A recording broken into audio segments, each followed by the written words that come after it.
dalam diskusi buku kita. Dan marilah kita awali diskusi buku ini dengan bacaan basmalah bersama-sama. Bismillahirrahmanirrahim. Sambil ini Mas Sony sudah masuk, mungkin prakata dulu dari Pak Hamim, monggo. Assalamualaikum warahmatullahi wabarakatuh. Assalamualaikum. Alhamdulillahirabbil alamin, Bapak-bapak Ibu sekalian. Yang pertama ucapan terima kasih atas kesediaan narasumber. Yang pertama Pak Subhi dari UII dan yang kedua nanti Pak Dr. Mukawim. Ini teman saya di Fakultas Ilmu Tarbiyah di UIN Sunan Kalijaga. Pak Iwan dari UNESA Saisia. Kemudian Pak Samsudin dan Bapak Ibu sekalian. Ini juga banyak teman-teman yang sudah bergabung. Kalau kita bicara tentang Harun al-Rasyid, Khalifah Harun al-Rasyid, itu kan selalu dikaitkan dengan cerita-cerita humor gitu ya, tentang Abu Nawas dan sebagainya gitu. Nah, pada kesempatan ini kelihatannya mau dikaji secara serius apa peradaban yang dibangun oleh Harun al-Rasyid sehingga semacam melegenda. Kalau kita bicara tentang keadilan, bicara tentang kepemimpinan yang Islam dan sebagainya, itu selalu juga salah satunya Harun al-Rasyid menjadi salah satu dari yang menjadi bingkai pembicaraan. Dan yang kedua, ketika kita sekarang sedang agak beberapa kalangan masyarakat agak alergi dengan istilah khilafah dan sebagainya, tapi saya kira kajian kita adalah kajian secara ilmiah bahwa bagaimanapun di dalam referensi Islam itu istilah khalifah itu ada. Wa idh qala rabbuka lil malaikati inni ja'ilun fil ardi khalifah gitu ya. Meskipun tafsir dari Al-Baqarah 30 ini bermacam-macam, tapi setidaknya memang wacana khilafah itu adalah sesuatu yang mereferen di dalam ajaran Islam, dan saya kira kajian pada sore ini mudah-mudahan bisa membuka tabir persoalan-persoalan yang seperti ini. Terima kasih atas kehadiran Bapak-Ibu sekalian. Assalamualaikum warahmatullahi wabarakatuh. Waalaikumsalam warahmatullahi wabarakatuh. Terima kasih Pak Hamim yang telah memberikan prakata. Selanjutnya saya silakan nanti Mas Iwan Setiawan untuk memandu jalannya diskusi buku sore hari ini. Selamat sore Pak Sony.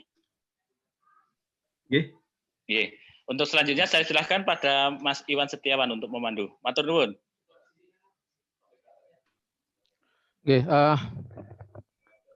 Assalamualaikum warahmatullahi wabarakatuh. Waalaikumsalam warahmatullahi wabarakatuh. Alhamdulillahirabbil alamin, pada sore hari ini kita ketemu di diskusi buku Yayasan AR Baswedan.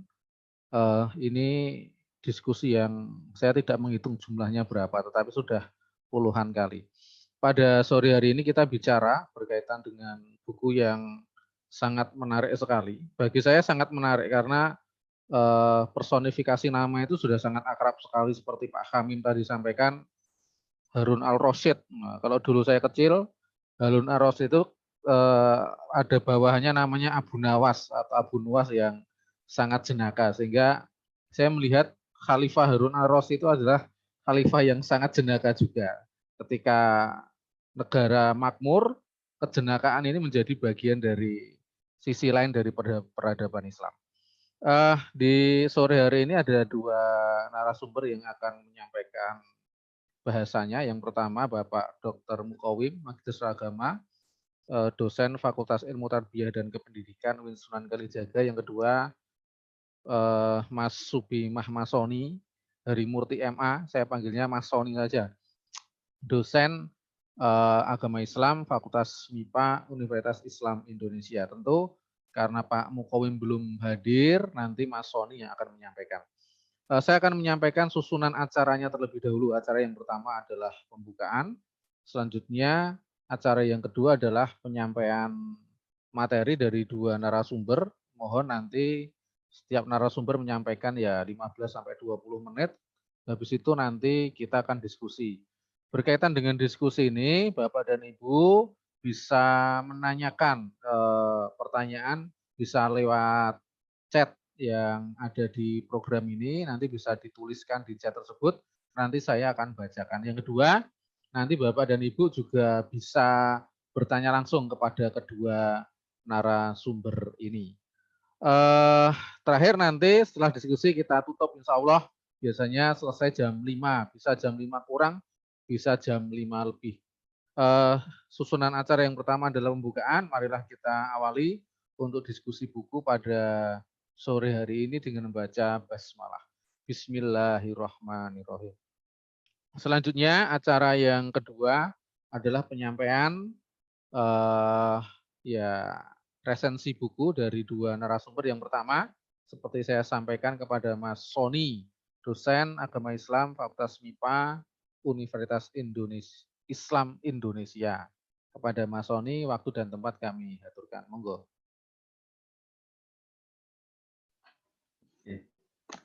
Matur nuwun Mas Iwan. Assalamualaikum warahmatullahi wabarakatuh.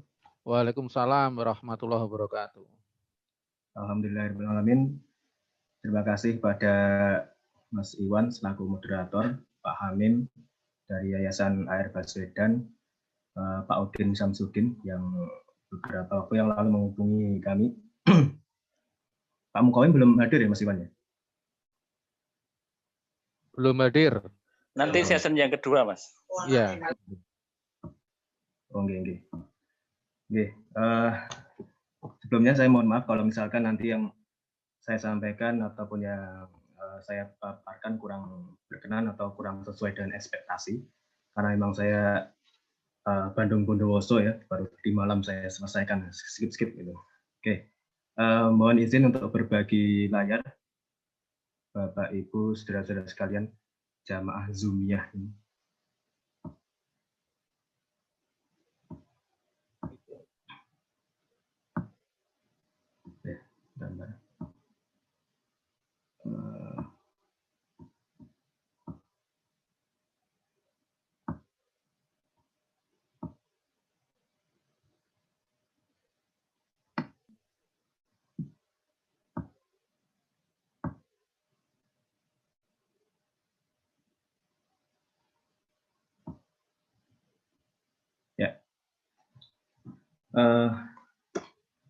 Bapak Ibu saudara-saudara sekalian yang saya hormati, terkait dengan buku Kejayaan Harun ar-Rasyid yang kalau kita lihat judul lengkapnya kan Legenda Sang Khalifah dan Kemajuan Peradaban pada Zaman Keemasan Islam. Ini buku yang luar biasa, terbitan Alfabet begitu.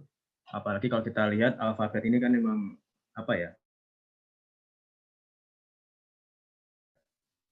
bisa dikatakan langganan begitu ya, rajin sekali mengupas jasa gitu.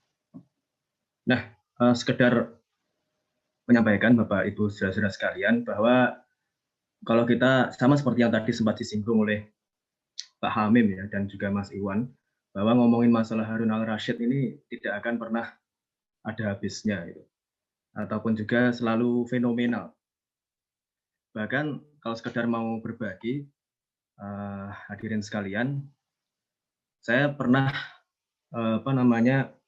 publikasi ya dengan judul Seni pada Masa Pemerintahan Dinasti Abbasiyah 711 sampai 950 Masehi. Yang tentu saja di dalamnya ada pemerintahan dari Harun al-Rasyid. Dan ternyata ini kalau ini saya ambil dari saya publikasikan di jurnal kajian seni UGM, itu kebetulan views-nya itu terbanyak 10.501 sejurnal itu. Jadi jurnal ini sejak 2015 sampai sekarang tuh masih ini teratas. Abstrak view-nya juga masih yang terbanyak 2.715. Kalau dilihat di Sinta pun demikian. Di jurnal tersebut yang paling banyak citasinya justru juga Pak Ahmad di Solihin. Ada apa gitu? Kok raise hand? Atau ada yang mau disampaikan? Atau kepencet? Langsung terus. Kepencet mungkin ya. Jadi kalau misalkan dilihat di Sinta ya, mungkin Mas Iwan paham Sinta, ya. Temannya Rama ya. Di Sinta sendiri untuk jurnal tersebut yang paling banyak disitasinya, paling banyak dikutip juga dari tulisan ini, kebetulan yang pernah saya tulis begitu 11 kali. Dan kalau dilihat di ResearchGate, juga yang paling banyak dibaca 9.380. Ini adalah yang tertinggi untuk departemen saya. Kebetulan saya di UI itu di jurusan farmasi ya. Jadi untuk jurusan farmasi di ResearchGate itu paper yang paling banyak dibaca oleh khalayak.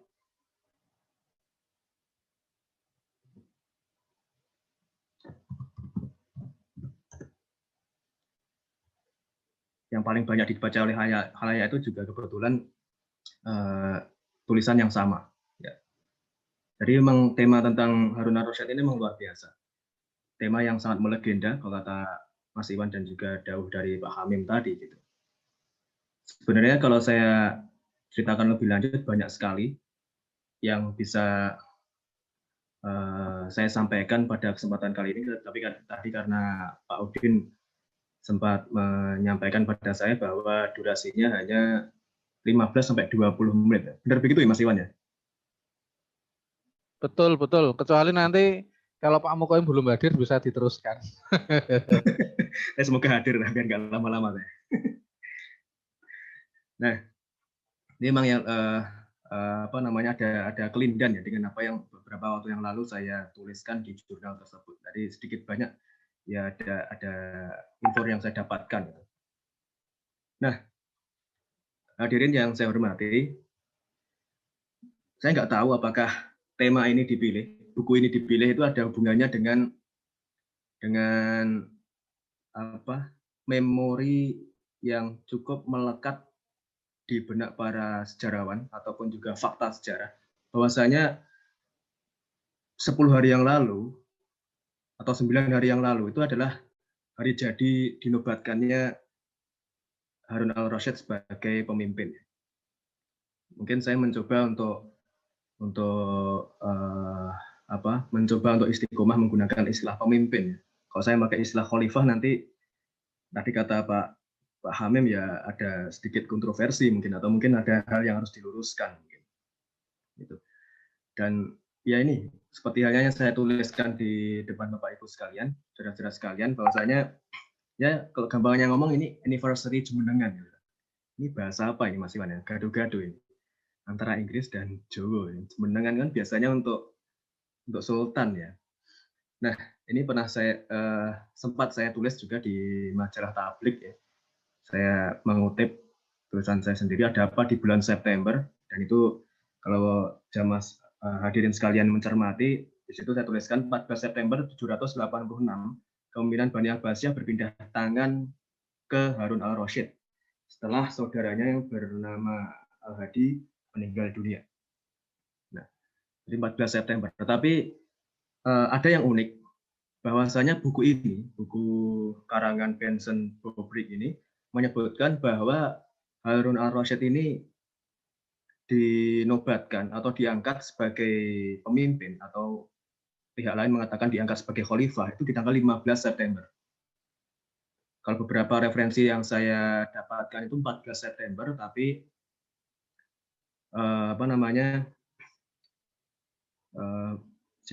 Benson Bobrick ini menuliskan 15 September. Dan beberapa saya temukan tulisan ataupun data-data tanggal khususnya itu yang tidak sesuai dengan referensi lain.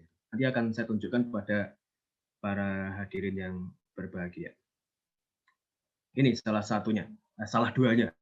Kalau tadi masalah pengangkatan Harun al-Rasyid ya, yang sekarang adalah terkait dengan peristiwa pembantaian di Karbala. Ini ada ketidaksamaan data para hadirin yang saya hormati. Padahal masih dalam satu buku yang sama, ditulis oleh orang yang sama. Jadi Benson ini, saya nggak tahu apakah saya yang salah baca, atau memang Benson yang salah ketik, atau gimana. Di halaman 9 Romawi, ketika menuliskan timeline kronologi itu, Benson menuliskan pembantaian Karbala itu terjadi di tahun 680 Masehi. Tapi ini berbeda dengan apa yang dituliskan oleh Benson di halaman 239, yang mana dia menyatakan bahwa Husain bin Ali dibunuh oleh Al-Hadi di pinggiran Makkah pada 786. Husain bin Ali kan ya jelas cucu Nabi itu. Dan ternyata tahunnya berbeda, 786.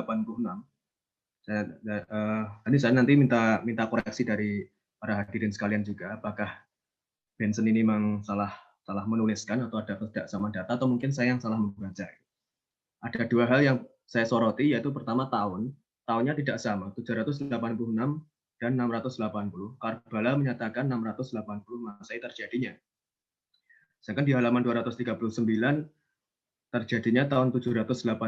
Husain bin Ali dibunuh oleh Hadi di pinggiran Makkah.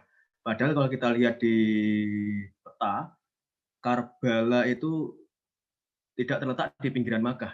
Karbala itu kalau sekarang secara administratif sudah masuk ke wilayah Irak. Tapi di sini tertuliskan Makkah. Nah, ini ada ketidaksesuaian mungkin. Jadi nanti mohon para hadirin bisa ikut menyumbangkan koreksinya juga, mana yang kurang tepat. Nah, ini menyambung juga apa yang tadi didahulukan oleh Pak Hamim ya, kontroversi istilah khalifah. Karena kalau selama ini yang saya pahami, ataupun beberapa pihak memahami bahwasanya khalifah itu atau yang layak disebut sebagai khalifah ya hanya 4 orang itu. Abu Bakar As-Siddiq, Umar bin Khattab, Utsman bin Affan, dan Ali bin Abi Thalib. Kenapa demikian? Karena beberapa pihak mencoba untuk konsisten, mencoba untuk istiqomah dengan istilah khalifah itu sendiri. Khalifah dari kata khulafa artinya adalah pengganti. Apalagi kalau khulafatul rasyidin, pengganti yang cerdas, rasyid, yang mendapatkan petunjuk. Petunjuk siapa? Dari Rasulullah SAW. Cerdas karena mereka berempatlah yang benar-benar dibimbing oleh Nabi Muhammad. Setelah itu ketika ada Umayyah, Abbasiyah, terus mungkin Fatimiyah, termasuk Turki Utsmani bahkan, itu memang beberapa pihak agak berat untuk mengatakan itu sebagai khalifah. Karena mereka gaya kepemimpinannya atau metode pemilihan pemimpinnya tidak seperti 4 orang yang saya sebutkan tadi. 4 orang sahabat Nabi yang sempat saya singgung tadi, yang mana beliau berempat memang tidak ada hubungan darah sama sekali. Beda dengan Umayyah, Abbasiyah, Fatimiyah, Turki Utsmani, itu semuanya kan ada hubungan darah. Atau lebih tepatnya disebut sebagai kerajaan mungkin. Nah, tapi nanti saya membuka ruang diskusi, saya tidak mengatakan ini yang paling benar, tidak. Tapi ada kontroversi istilah khalifah di sini. Kalau misalkan khalifah di sini adalah khalifah seperti tadi didahulukan oleh Pak Hamim, khalifah dalam artian yang luas, yang secara general, ya bisa. Apalagi merujuk pada Al-Baqarah ayat 30 ya. Wa qala rabbuka lil malaikati inni ja'ilun fil ardi khalifah. Dan ingatlah tatkala Tuhanmu berfirman kepada para malaikat, sesungguhnya aku akan menjadikan di bumi ini sebagai khalifah yang menggantikan Tuhan, menggantikan Allah. Tapi menggantikan di sini bukan menggantikan Allah sebagai pencipta, sebagai sembahan, bukan. Tapi Allah sebagai pemelihara. Pemelihara bumi itu digantikan oleh manusia. Dan tentu saja itu ada batasannya sendiri. Apalagi kalau kita mau menyebut khalifah dalam arti yang lebih luas lagi, ya bisa-bisa kalau ada pendapat yang mengatakan bahwasanya kekhalifahan itu berakhir ketika 23 Maret 1924 itu, ketika Sultan Hamid II itu mengakhiri masa kepemimpinannya di Istanbul, di Turki Utsmani, maka itu bisa sedikit terbantahkan. Karena khalifah sendiri, gelar khalifah itu ternyata juga digunakan oleh pemimpin-pemimpin Islam di berbagai belahan dunia, termasuk yang ada di sekitar kita. Di Jogja itu yang namanya Sultan Hamengkubuwono itu menggunakan gelar khalifah juga. Khalifatullah Sayyidin Panotogomo Satrio Engalogo. Nanti Mas Iwan mungkin bisa dikoreksi. Yeah. Nah, ada ketidakkonsistenan karena di bab lain menyebut kerajaan. Nah, Benson ini suatu ketika menyebut Abbasiyah ini sebagai kekhalifahan, tapi di bab lain disebutkan kerajaan. Padahal kan sebenarnya kalau kita konsisten itu tidak sama antara kekhalifahan dan kerajaan. Kerajaan ya berdasarkan keturunan. berdasarkan genealogi kan. Yang menggantikan ya anaknya, cucunya, menantunya, keponakan dan seterusnya. Tapi khalifah kan berdasarkan kemampuan benar. Nah, lalu selanjutnya, hadirin yang saya hormati, secara sistem lebih cocok disebut kerajaan, dinasti, bani, atau imperium. Makanya kadang saya lebih cocok kalau Abbasiyah ini disebut sebagai dinasti Abbasiyah, atau bani Abbasiyah, atau imperium Abbasiyah. Kerajaan Abbasiyah juga oke lah. Nah, selanjutnya ada ketidakcocokan data lagi, hadirin yang saya hormati, yaitu setelah kematian Utsman. Utsman di sini maksudnya adalah Utsman bin Affan. Di halaman 17, Benson menyatakan bahwa Utsman bin Affan meninggal tahun 658 Masehi. Padahal di rujukan yang lain, di referensi yang lain, Utsman ini wafatnya tahun 656 Masehi. 658 itu sudah Ali bin Abi Thalib. Ali sudah memimpin. Bahkan perang Siffin sudah terjadi. Nah, berarti perang kematian Utsman 658 di halaman 17 ini saya rasa perlu kita cross check terlebih dahulu apakah memang seperti itu. Karena kebanyakan rujukan mengatakan wafatnya Utsman itu tahun 658. Rasulullah SAW wafat 632. Lalu kemudian digantikan Abu Bakar As-Siddiq 2 tahun sampai 634. 634 sampai 644 Umar bin Khattab, 644 sampai 656 Utsman bin Affan, dan 656 sampai 661 Sayyidina Ali bin Abi Thalib.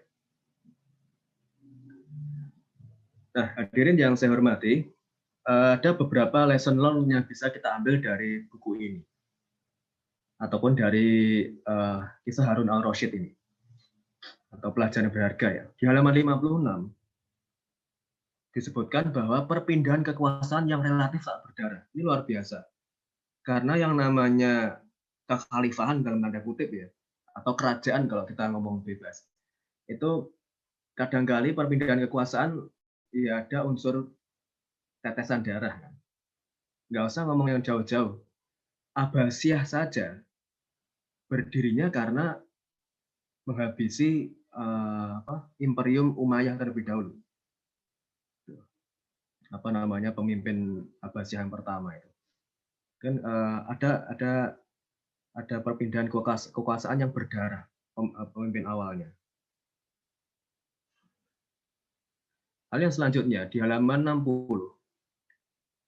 Nah, sebelum saya lanjutkan, Harun al-Rasyid di sini bisa kita apresiasi karena beliau memimpin tidak dengan cara yang tidak sah katakanlah, atau tidak ada pertumpahan darah. Itu kan perlu kita acungi jempol. Tidak ada hal yang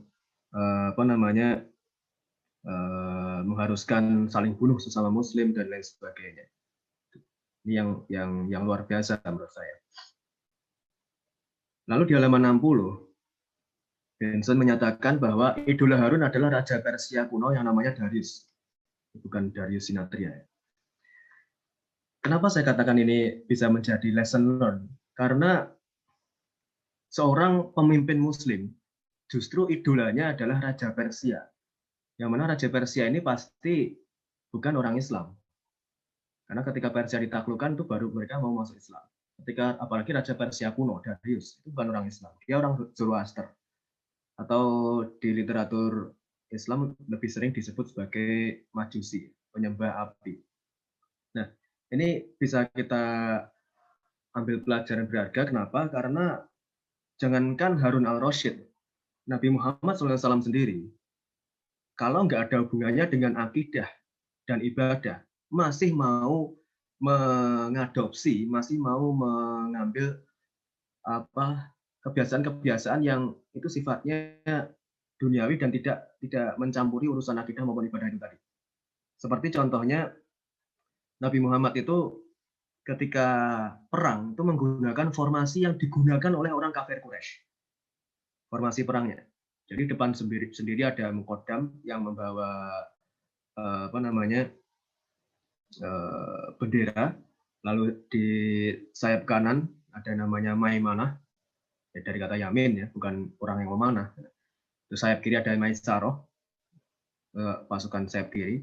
di tengah jantung pertahanan itu ada panglima namanya Colt, dan yang belakang sendiri ada namanya Brigade Sakoya.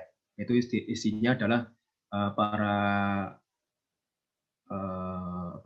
bengkel-bengkel senjata, lalu juga ada yang ada di situ apa namanya P3K ya, perawat dan dokter dan lain sebagainya.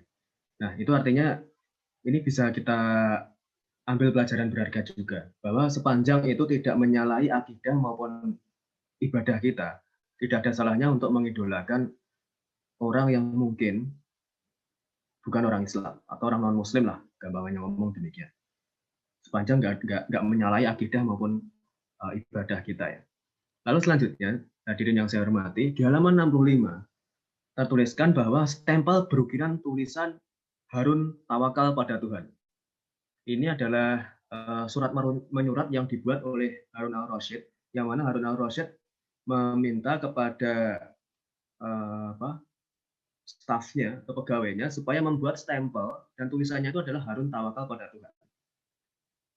Ini mengingatkan kita pada pecahan dolar Amerika Serikat yang tertulis In God we trust. Ya, kita percaya kepada Tuhan.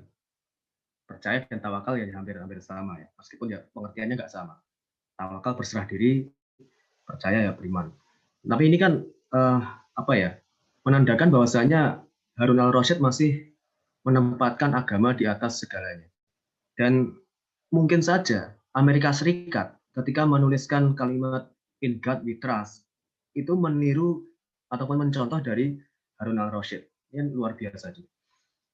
Nah, selanjutnya hadirin yang berbahagia, di halaman 79 tertuliskan sebagai pencerah dan pemecah persoalan. Ini ada seorang asistennya namanya Ja'far. Yang namanya Ja'far ini dia beri dia beri keleluasaan, dia beri otoritas oleh Harun untuk memberikan pencerahan maupun pemecah persoalan. Meskipun kadang saya tidak setuju dengan istilah pemecah persoalan. Saya lebih setuju menggunakan istilah penyelesai persoalan. Solve the problem itu artinya bukan memecah persoalan. Kalau persoalan dipecah itu kan dari soal 1 jadi beranak 2, 3, 4 dan seterusnya. Jadi berkeping-keping kan, dipecah itu kan seperti itu kan. Awalnya 1 menjadi banyak. Kalau persoalan ya baiknya diselesaikan, bukan dipecah. Pecahan berarti beranak pinak gitu. Nah, apa yang bisa kita ambil pelajaran berharga dari Harun al-Rasyid terutama di halaman 79, bahwasanya dia itu mau sharing power. Dia mau berbagi kekuasaan. Dia tidak mau kekuasaannya mutlak. Meskipun dia itu hakikatnya dia raja. Meskipun ya banyak pihak mengatakan Harun ini adalah khalifah, tapi hakikatnya kan raja. Tapi dia masih menginginkan adanya pembagian kekuasaan. Dia tidak ingin menjadi one man show, itu nggak mau dia. Ini luar biasa juga. Nah, hadirin yang saya hormati, buku ini memiliki beberapa sisi lain ya. Sebenarnya banyak tulisan-tulisan yang itu bisa saya tulis di sini, tapi kayaknya kok tidak etis itu. Karena buku ini kayaknya tidak cocok untuk dibaca di bawah 18 tahun. Karena ada beberapa kalimat-kalimat yang agak vulgar gitu. Terutama di halaman 84. Ini hanya contoh ya, Bapak Ibu saudara-saudara yang saya hormati. Ini hanya contoh, gadis itu memiliki titik-titik ya, tidak saya tuliskan. Nanti kalau Bapak Ibu saudara-saudara kalian sudah memiliki bukunya bisa melihat sendiri. Ini baru satu contoh, ada lagi contoh yang lain, yang itu agak vulgar. Saya nggak tahu apakah ini termasuk hal yang dilarang dalam RUU PKS itu ya, kekerasan seksual itu. Nah, beberapa yang vulgar ya, mohon maaf ya, mengalah ke pornografi. Tapi itu kan mungkin bagi sebagian pihak yang lain juga tidak mempermasalahkan itu. Tapi ada hal yang menarik juga. Ternyata Harun al-Rasyid ini juga dalam tanda kutip suka perempuan juga. Ya, semua orang laki-laki suka perempuan ya, tapi dia tidak bisa hanya kepada satu perempuan saja. Kalau istrinya yang paling terkenal kan Zubaidah, yang artinya mentega kecil yang imut, namanya Zubaidah. Nah, ternyata Zubaidah ini seringkali dimadu oleh Harun al-Rasyid kalau dilihat di buku ini. Dan putra-putri beliau, Harun al-Rasyid ini tercatat sampai 25 orang. 10 orang laki-laki, 15 perempuan. Dari 6 istri. Tapi Harun tidak pernah memiliki istri lebih dari 4 dalam waktu bersamaan. Saya nggak tahu apakah yang lain itu karena cerai atau meninggal, wallahu a'lam. Atau saya belum sampai segitu membacanya. Kamu udah datang belum, Mas Iwan? Sudah. Oh, sudah. Sudah. Berarti saya percepat ya. Nah, hadirin yang berbahagia, ada sisi lain dari Harun al-Rasyid, Harun in the other inside. Di halaman 92, Harun al-Rasyid ini tertuliskan bahwasanya dia memindahkan istananya. Dia itu bosan di Baghdad. Baghdad yang sudah demikian cantiknya, demikian indahnya, ternyata bisa bosan juga. Jadi kemudian bagaimana kita ketahui bahwasanya semua peradaban itu kan pasti diapit oleh 2 sungai, atau paling enggak ada sungai lah, minimal ada sungai. Di Mesir ada Nil, di Irak ada Tigris dan Efrat, Dajlah dan Ifarat. Lalu kemudian di Tiongkok ada Huanghu sama Yangtze. Ada juga di India ada Gangga dan Indus. Pasti semua peradaban besar itu diapit 2 sungai. Jogja juga kayak gitu kan, diapit 2 sungai. Sungai Progo dan Sungai Opak. Kalau keraton Jogjanya juga diapit 2 sungai. Sungai Gajah Wong dan Sungai Winongo. Gitu ya Mas Iwan ya. Memindahkan istana ke bekas wilayah musuh. Dari yang awalnya berpusat di Baghdad, kemudian dipindah ke Rokoh. Rokoh itu berada di Suriah Utara. Padahal Suriah itu adalah dulunya pusat dari Umayyah yang kebetulan adalah musuh dari Abbasiyah. Nah, ini memindahkan istana ke bekas wilayah musuh. Ini kan luar biasa. Orang kalau nggak punya legitimasi yang kuat dan pasukan yang berani, nggak mungkin bisa memindahkan istana ke bekas wilayah musuh. Dan Raqqa sekarang kita tahu sebagai pusat ISIS. Karena di sana adalah sempat menjadi pusat ISIS ya. Dan sekarang sudah diambil alih oleh pasukan afiliasi. Nah,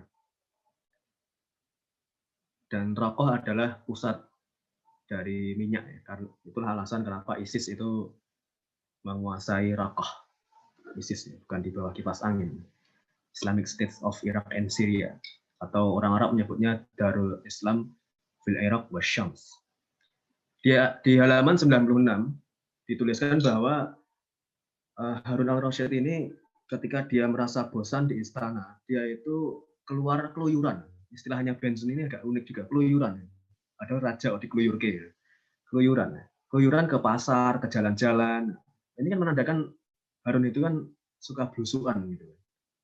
Mungkin ini meniru Umar bin Khattab ya, karena bapak belusuan itu kan Umar bin Khattab ya. Jadi kalau ada orang yang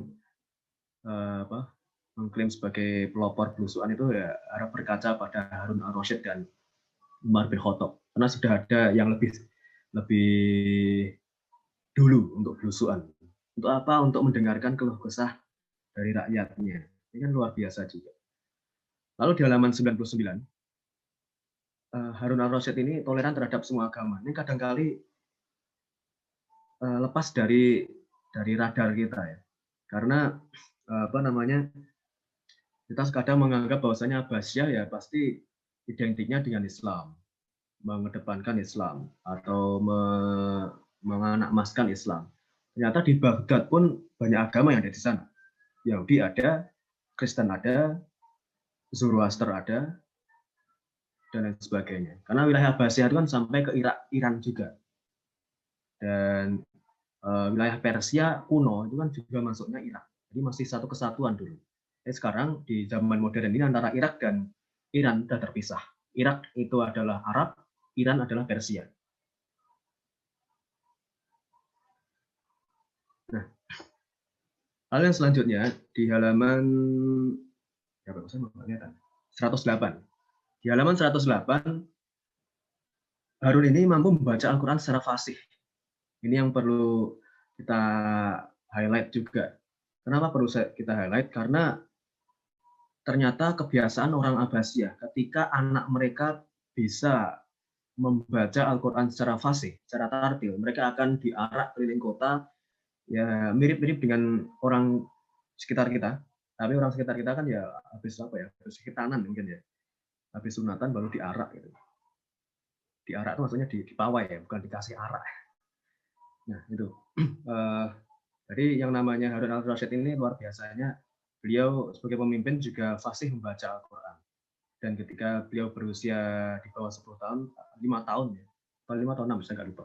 Itu Harun al-Rasyid sudah bisa membaca Al-Quran secara tartil. Dan beliau langsung dipawai keliling kota. Nah ini kan perlu dicontoh oleh pemimpin sekarang. Biar kita memilih pemimpin itu tidak berdasarkan wajah dan lain sebagainya, tapi ya kemampuan baca Al-Quran juga ya. Meskipun ya pendapat saya ini mungkin bisa terbantahkan juga bagi yang tidak begitu sepakat jika agama dan politik dijadikan satu. Nah, saya nggak bisa berlama-lama karena Pak Mukawim juga sudah siap. Sebelum saya tutup, Bapak, Ibu, saudara-saudara sekalian yang saya hormati, sampai tadi sebelum asar saya sempatkan untuk membuka-buka lagi, tapi saya belum menemu apakah ini juga faktanya memang demikian atau tidak. Tadi mohon masukannya juga di diskusi nanti, karena saya belum menemukan adanya Baitul Hikmah dalam buku ini. Padahal itu sebenarnya yang menjadi senjata ya, menjadi trademark dari Abbasiyah, terutama di masa keemasannya ketika dipimpin oleh Harun al-Rasyid. Jadi tidak hanya Abu Nuwas ya, bukan Abu Nawas. Tidak hanya seni-seni dan sebagainya, tapi juga Baitul Hikmah, perpustakaan terbesar kala itu, yang mana perpustakaan dan madrasah itu jadi satu. Kadang orang bisa menjadi murid, kadang orang bisa menjadi guru. Misalkan saya dan Mas Iwan, saya suatu ketika bisa jadi muridnya Mas Iwan, tapi suatu ketika saya juga bisa jadi gurunya Mas Iwan. Nah ini luar biasanya Baitul Hikmah, yang yang seharusnya itu di-highlight juga di buku ini. Kalau di Umayyah kan memiliki Darul Hikmah, di Abbasiyah ada yang namanya Baitul Hikmah, dan inilah yang seharusnya dikedepankan oleh Benson. Saya nggak tahu apakah saya lepas membaca atau luput dari pembacaan saya atau gimana, saya nggak tahu. Mungkin demikian Mas Iwan, saya kembalikan kepada Mas Iwan. Mohon maaf kalau ada kesalahan ataupun tutur kata yang kurang berkenan. Terima kasih, kita lanjutkan di forum diskusi. Assalamualaikum warahmatullahi wabarakatuh. Waalaikumsalam warahmatullahi wabarakatuh. Terima kasih Mas Sony sudah memberi pengantar berkaitan dengan diskusi ini. Sudah ada pertanyaan, nanti bisa dijawab di sesi diskusi di chat. Minta tolong Mas Sony bisa buka-buka, ada beberapa pertanyaan sambil mikir-mikir. Selanjutnya pemateri yang kedua, Bapak Dr. Mukawim, Magister Agama, dosen Fakultas Ilmu Kependidikan, Tarbiyah dan Kependidikan UIN Sunan Kalijaga. Monggo kepada Pak Mukawim untuk mengupas buku Harun al-Rasyid. Waktunya 15 sampai 20 menit. Monggo, Pak. Ini dosen saya ini, Pak. Baik. Assalamualaikum warahmatullahi wabarakatuh. Waalaikumsalam warahmatullahi wabarakatuh. Ini Bapak Ibu sekalian yang saya hormati, terutama Mas Iwan, Pak Hamim,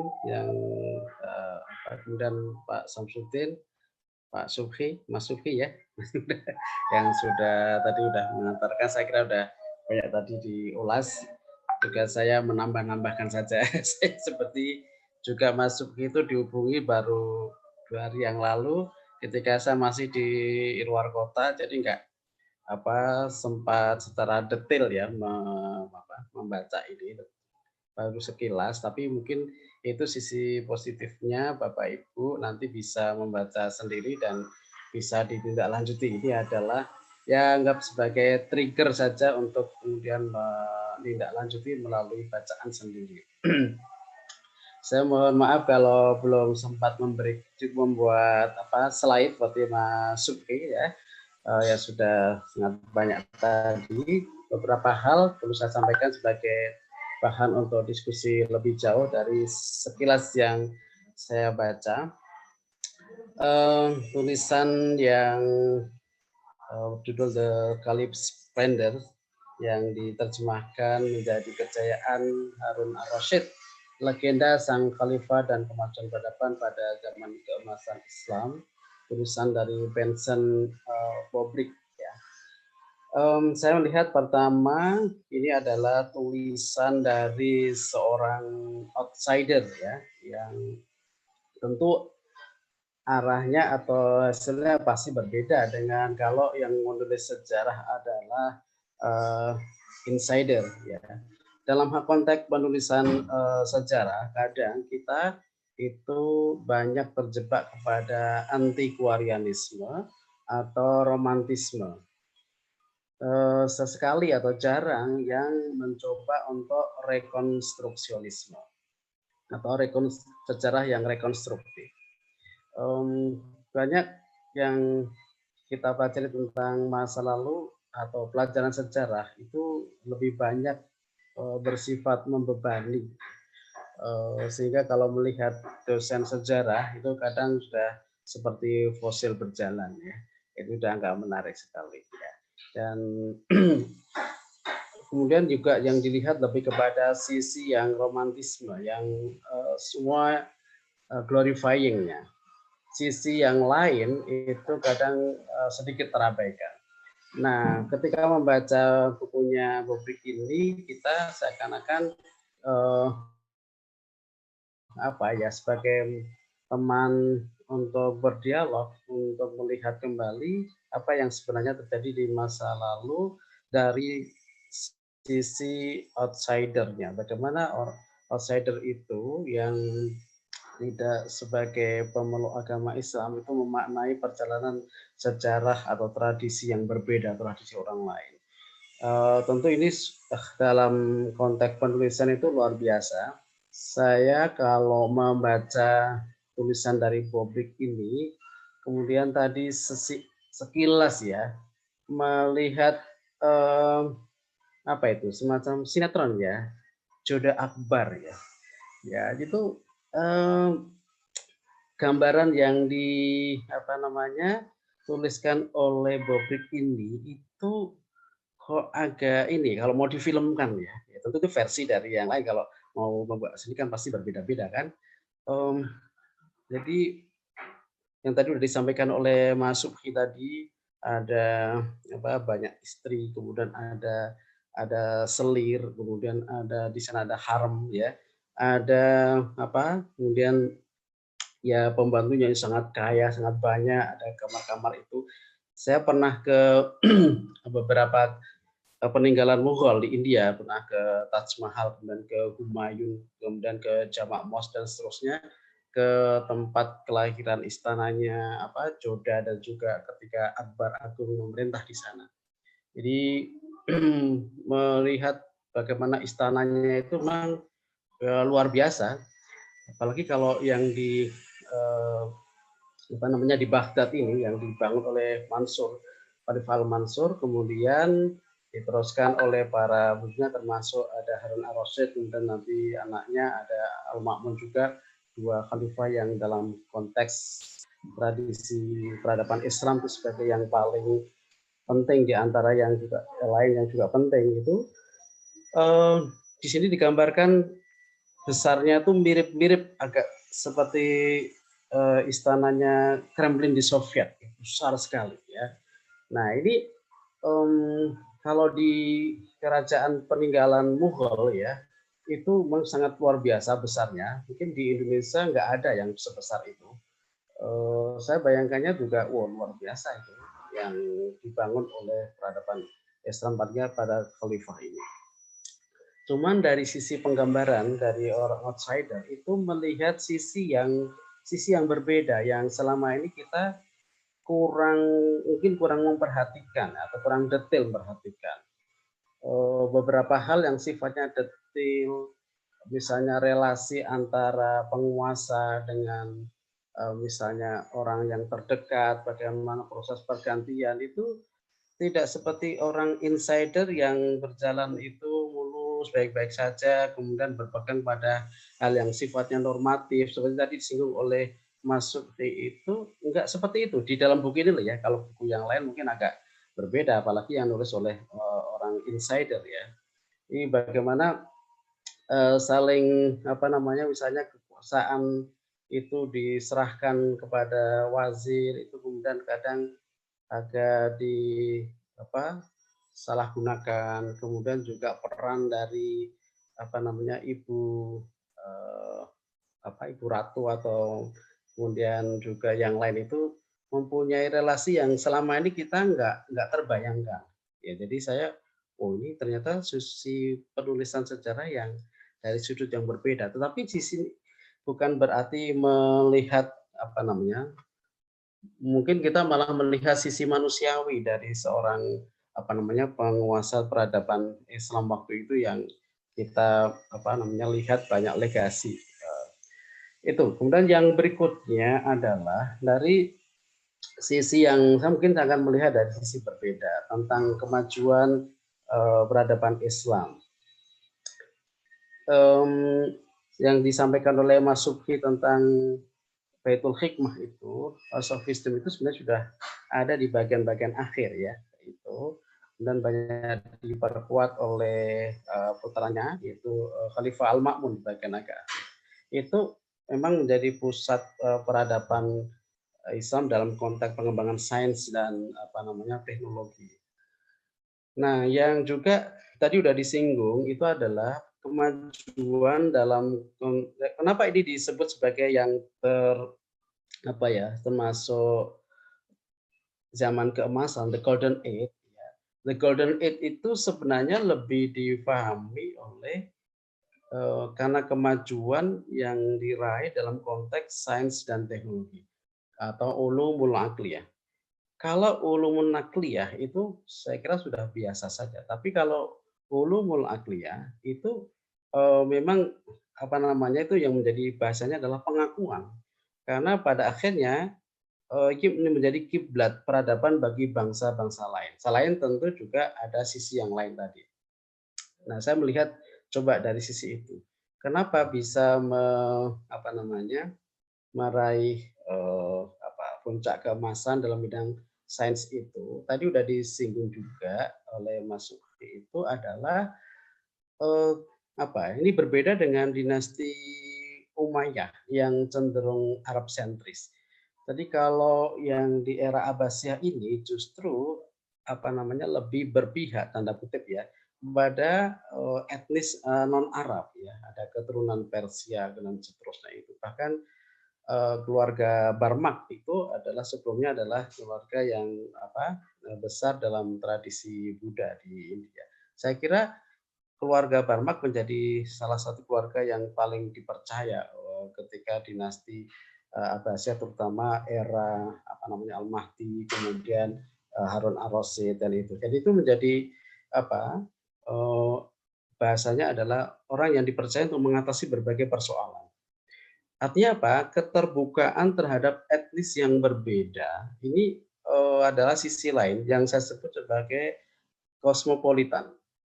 Ini terbuka ya, open mind terhadap yang berbeda. Tentu motivasinya bisa bermacam-macam. Ada kalau digambarkan Bobik di sini karena karena sudah di era Umayyah kan kita sebut sebagai masa inkubasi peradaban Islam, ketika peradaban Islam itu dari sisi wilayah itu sudah sangat luas, mulai dari Indus di India sampai dengan di Eropa itu luasnya network atau jaringan itu belum dimanfaatkan sepenuhnya pada era Umayyah. Baru di era Abbasiyah ini ya, terutama Harun ar-Rasyid dan nanti putranya Al-Ma'mun, itu luasnya jaringan wilayah itu tidak sekedar wilayah, tetapi mengandung atau di situ ada peninggalan atau legasi dari peradaban yang berbeda.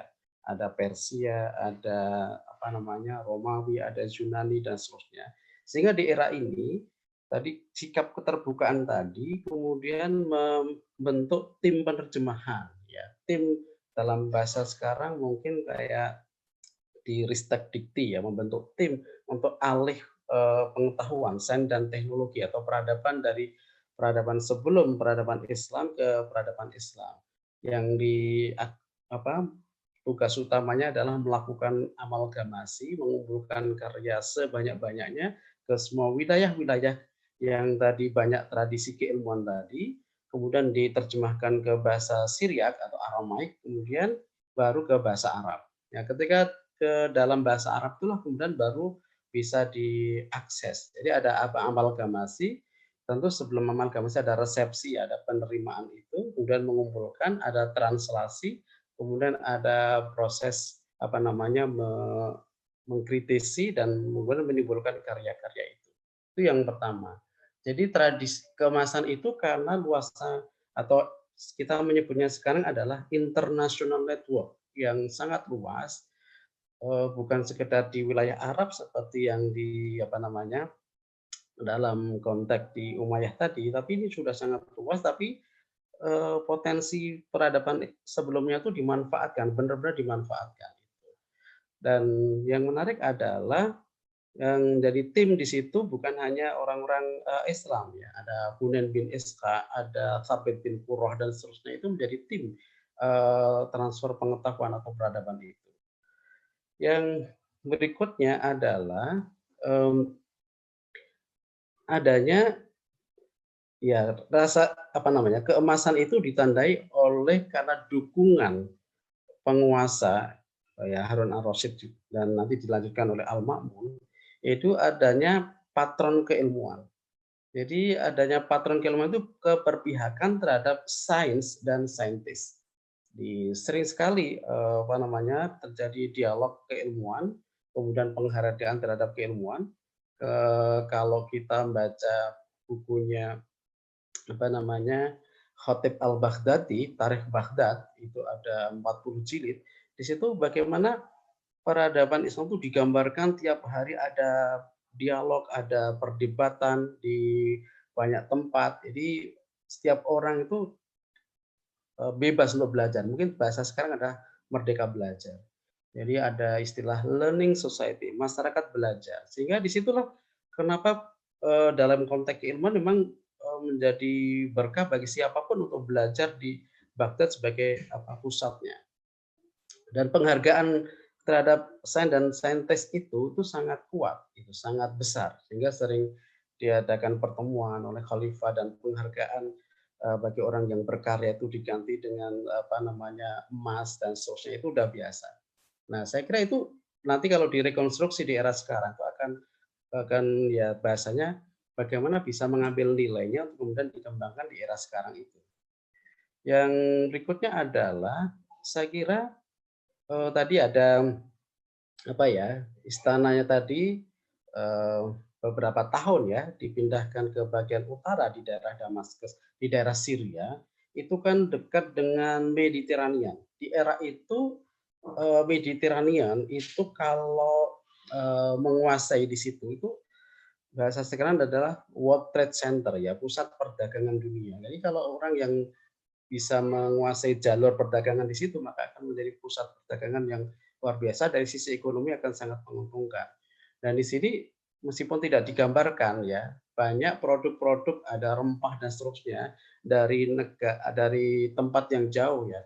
Dari tempat yang jauh itu boleh jadi adalah melalui jalur laut yang boleh jadi dari daerah Asia, termasuk Asia Tenggara, dan sampai ke daerah. Nah, jadi ini sebenarnya adanya kemajuan ekonomi itu kemudian dipadu dengan dukungan atau keberpihakan terhadap sains dan saintis, itu menjadikan pengembangan ilmu itu semakin cepat. Jadi itu kemudian Baitul Hikmah yang didirikan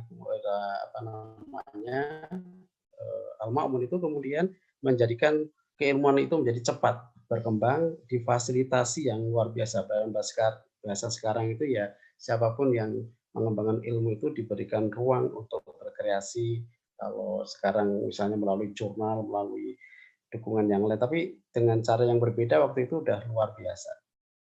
Yang lain yang tidak kita pikirkan itu adalah, jadi saya meminjam dari George Charlton, itu peradaban Islam dalam The Golden Age ini bisa berkembang dalam konteks sains, ya kan? Itu karena the gravity of the Quran. Jadi ada gravitasi Al-Quran di situ. Jadi bukan sekedar mengembangkan peradaban dari peradaban lain, tetapi ada spiritualitasnya, ada sisi normatifnya. Mereka bergerak itu karena ada inspirasi dari sumber ajaran Islam yaitu Al-Quran. Sehingga itu kemudian melakukan riset. Nah, riset yang dimaksud di era itu, dalam bahasanya Abid Al-Jabiri, itu tradisinya bukan lagi tradisi Bayaniyun, tetapi tradisinya Burhaniyun.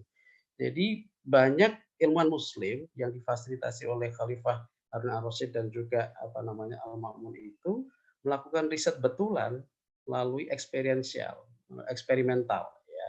Jadi banyak melakukan observasi, mendata berbagai macam tanaman dan seterusnya itu. Sehingga inilah akhirnya muncul tradisi misalnya Al-Biruni itu meneruskan tradisinya Maitreya Medica, ya, dia sampai perjalanan ke India dan seterusnya itu. Dan ini bukan karena motivasi disuruh kalau formalisme, tetapi mereka mengembangkan diri itu karena tanda kutip sudah terkondisikan, ya, setiap orang itu cinta terhadap pengetahuan. Ini yang kayaknya sisi yang menurut saya disebut sebagai era keemasan itu di situ. Jadi kalau di yang lain tadi kan dari sisi luasnya wilayah, terus begitu powerfulnya penguasaan, saya lihat dari sisi kemajuan ilmu pengetahuan yang luar biasa di situ. Nah, saya kira beberapa poin itu kalau mau di awal tadi saya sampaikan, bukan pada anti-Qur'anisme, bukan sekedar menghafal fakta-fakta masa lalu, tapi bagaimana kita coba untuk merekonstruksi nilai yang bisa diambil era itu untuk era sekarang, saya kira akan bisa menjadi modal luar biasa. Kenapa? Karena diingatkan juga di sini, Baitul Hikmah itu mirip seperti abad ketiga, yaitu Alexandria. Ya. Kalau sebelumnya ada The Academy, ada Lyceum di era Plato, ada Aristoteles dan seterusnya itu. Jadi pusat-pusat peradaban itu memang harus dibangun untuk sebagai center untuk mengembangkan keilmuan. Nah, di era sekarang kalau mau direkonstruksi banyak hal, misalnya international network, kemudian pentingnya dukungan terhadap ilmuwan, sains dan saintis, kemudian pentingnya keberpihakan ekonomi untuk pengembangan ilmu pengetahuan dan seterusnya itu. Saya kira sisi yang itu yang saya lihat sehingga nanti kita bisa diskusikan. Data-data yang lebih rinci, detail ya, silakan baca sendiri. Dan di awal tadi saya sampaikan, publik melihat sisi agak karena sebagai outsider tadi gambaran-gambaran kesukaan Harun terhadap wanita yang mempunyai paras ya itu tuh ada, jadi sangat detail dia ya. Nah itu termasuk kalau menyukai budak gimana tuh kalau saya beli atau saya miliki itu biasa karena ada konsep budak, kemudian ada selir, kemudian ada istri ya sehingga itu banyak sekali dan Al-Ma'mun sendiri juga dari selir ya. Bukan dari istri jalurnya ya. Saya kira itu beberapa hal. Mohon maaf kalau saya tidak bisa mengungkapkan secara keseluruhan. Silakan nanti kita bisa berdiskusi bersama Mas Sulfi. Saya kembalikan kepada Mas Iwan. Assalamualaikum warahmatullahi wabarakatuh. Waalaikumsalam warahmatullahi wabarakatuh. Terima kasih Pak Dr. Mukawim. Saya sangat menarik sekali ketika bicara merekonstruksi peradaban Abbasiyah masa Harun al-Rasyid dan Al-Ma'mun di hari ini. Nah, itu tidak mudah sekali. Nah, ini ada beberapa pertanyaan, nanti bisa Mas Sony, Mas Subima, Mas Sony juga Pak Dr. Mukawim menjawab, ada di chat, sudah ada pertanyaan. Saya akan membacakan nama-nama yang bertanya. Nah, nanti berkaitan dengan pertanyaan nanti bisa langsung dijawab oleh Mas Sony juga Pak Mukawim. Langsung saja, yang pertama nanti dari bisa Pak Rasta Kurnia. dari UMSU, yang kedua dari Mas Ahmadi Solihin, selanjutnya dari Pak Sutio Boyolali, ada pertanyaan juga, selanjutnya dari Pak Sutio Boyolali bertanya, ini saya jawab aja, bukunya apakah sudah diperjualbelikan, di mana bisa mendapatkannya? Sudah Bapak, bisa dibeli di online, atau kalau mau beli mungkin bisa di toko-toko besar, insya Allah ada, karena penerbitnya juga penerbit yang terkenal gitu, bukan penerbit indie. Selanjutnya ada dari Mutmainah, selanjutnya dari Eko Purwanto, ada selanjutnya dari Pak Hasmanto Hindro, pertanyaannya ke Pak Mukaun juga Mas Soni. Selanjutnya dari Pak Syamsul Anwar, kepada Mas Soni, monggo langsung saja akan dijawab. Pilihannya yang mana, monggo milih yang mana aja untuk pertanyaan-pertanyaan. Setelah nanti pertanyaan dari chat, nanti juga ada pertanyaan dari Bapak Ibu secara lisan juga dipersilahkan. Monggo Mas Soni.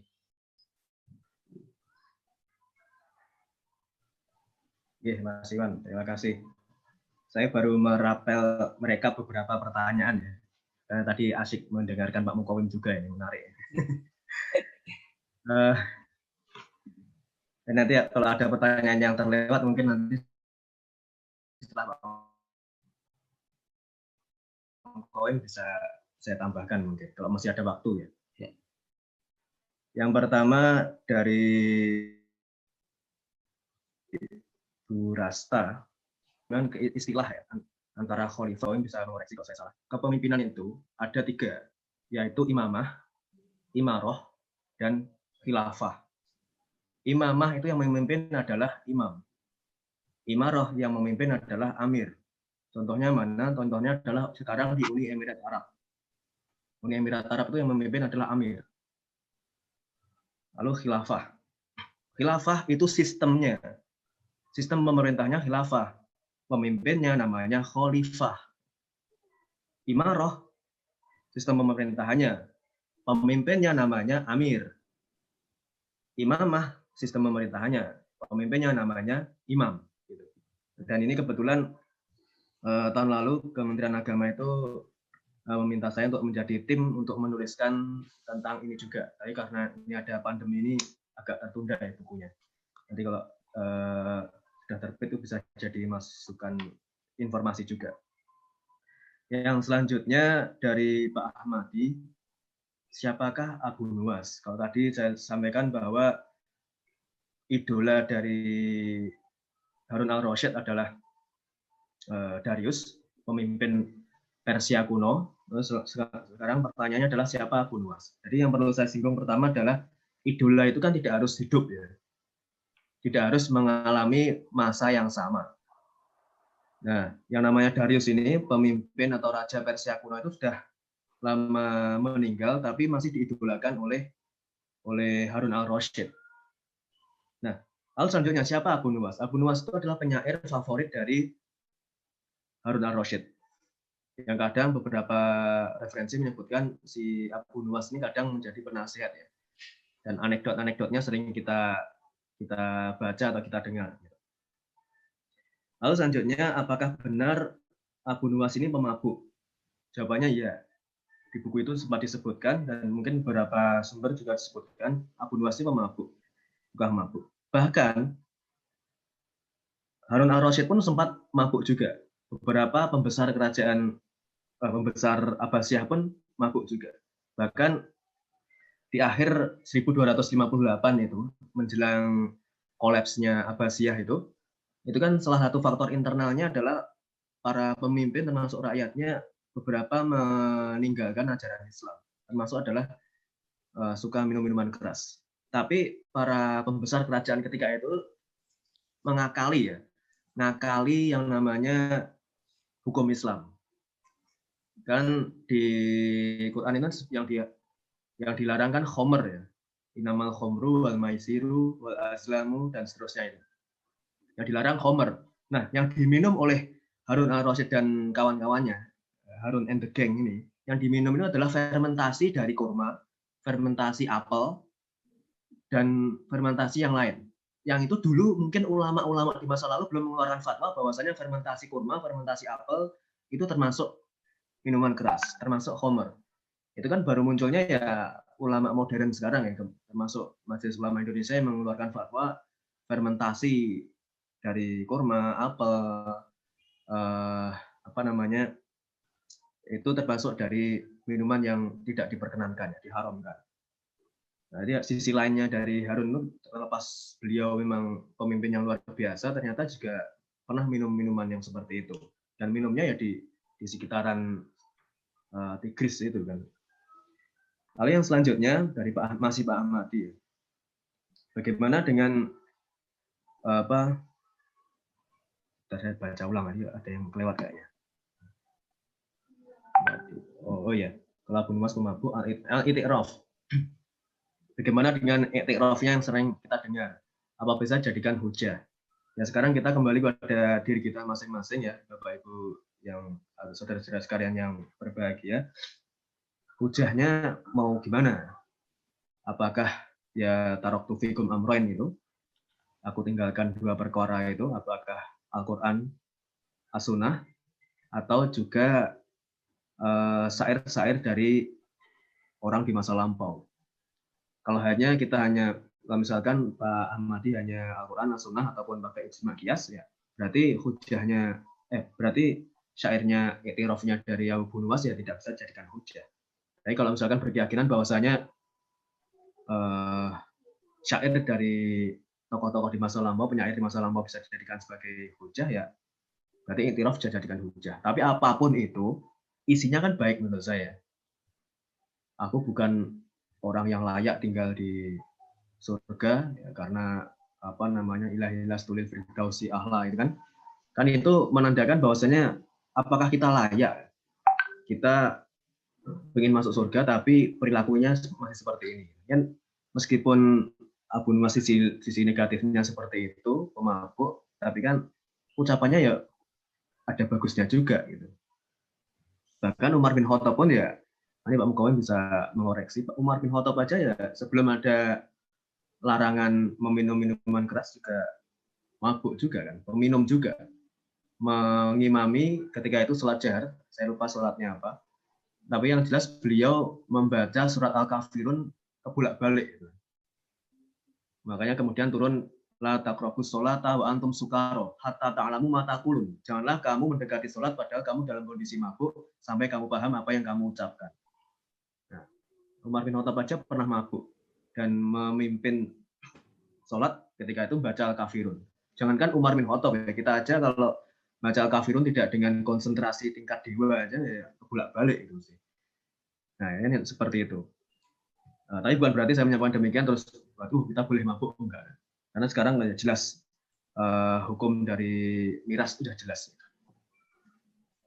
Lalu selanjutnya dari Pak Sutio terkait dengan khilafah yang menjadi momok atau fobia. Sebenarnya khilafah itu hanyalah pintu masuk atau pintu gerbang untuk membenci Islam. Bukan khilafahnya sebenarnya yang dibenci, tapi Islamnya yang dibenci. Nah, orang Islamofobia itu kan ya orang benci dengan Islam, nggak suka dengan Islam atau takut dengan Islam. Dan khilafah itu adalah jalan masuknya untuk membenci Islamnya.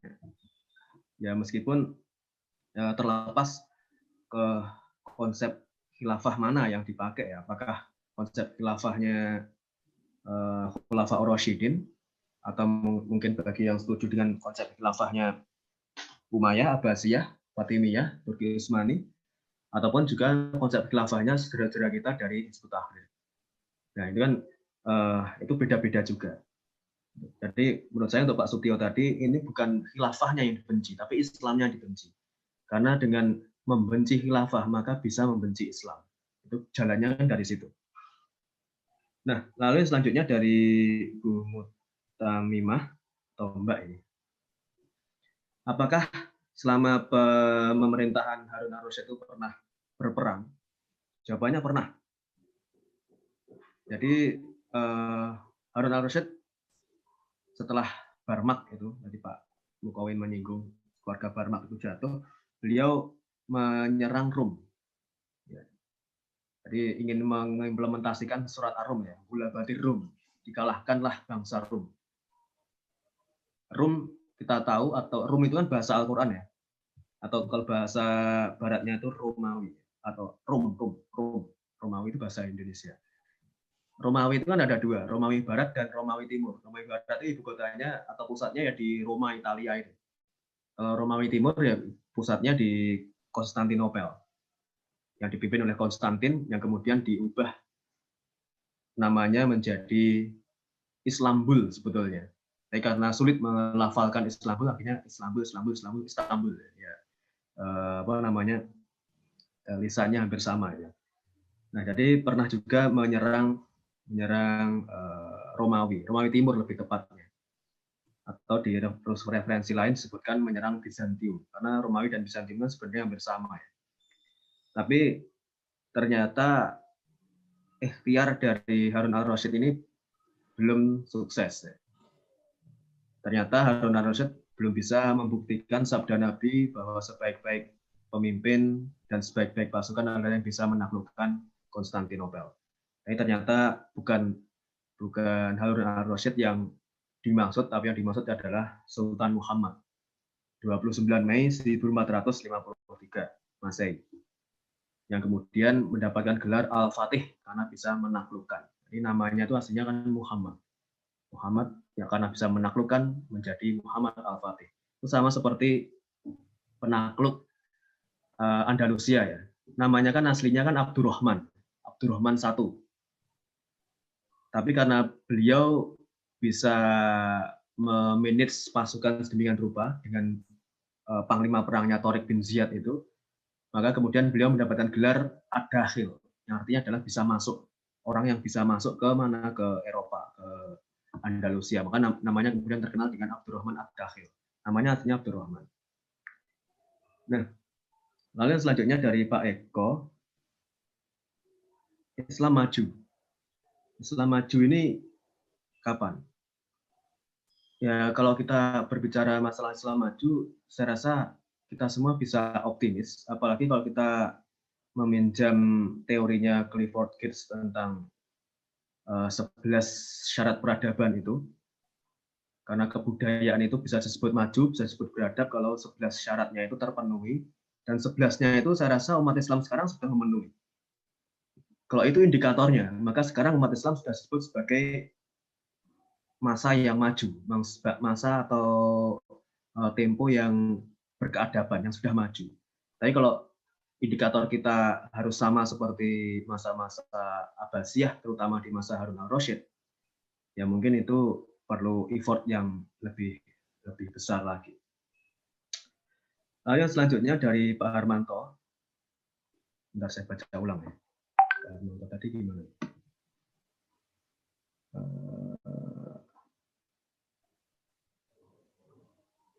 Faktor apa yang menyebabkan Harun al-Rasyid dapat mencapai kejayaan?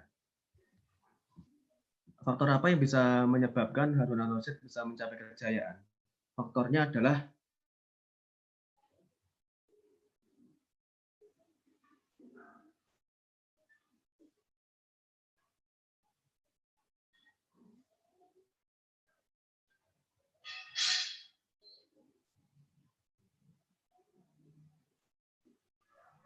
Mas Sony? Wah, ini monggo Mas Sony. Tidak connect. Ngalahkan. Oh, okay. Kenapa Mas Yan? Habis? Enggak. Terus. Ya. Oh iya. Umayyah itu kan yang penting penaklukan,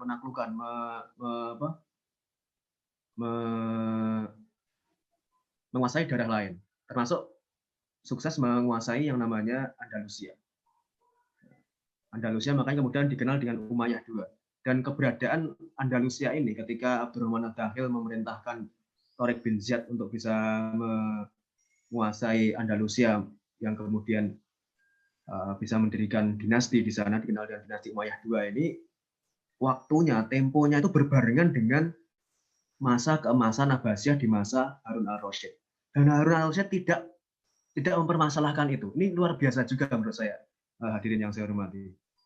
Kenapa luar biasa? Karena penguasa Andalusia itu adalah Umayyah, keluarga Umayyah. Sedangkan keluarga Umayyah itu adalah musuh besarnya keluarga Abbasiyah. Tapi Harun al-Rasyid tidak mempermasalahkan, justru terkesan membiarkan. Atau mungkin ada perasaan bangga juga Islam bisa sampai ke Eropa. Nah, jadi menurut saya untuk Pak Harmanto tadi, kenapa di bawah Harun al-Rasyid itu bisa maju, karena lebih mementingkan kualitasnya. Ilmu itu dikuatkan di masa Abbasiyah. Pak Muqawim kelihatannya lampunya mati.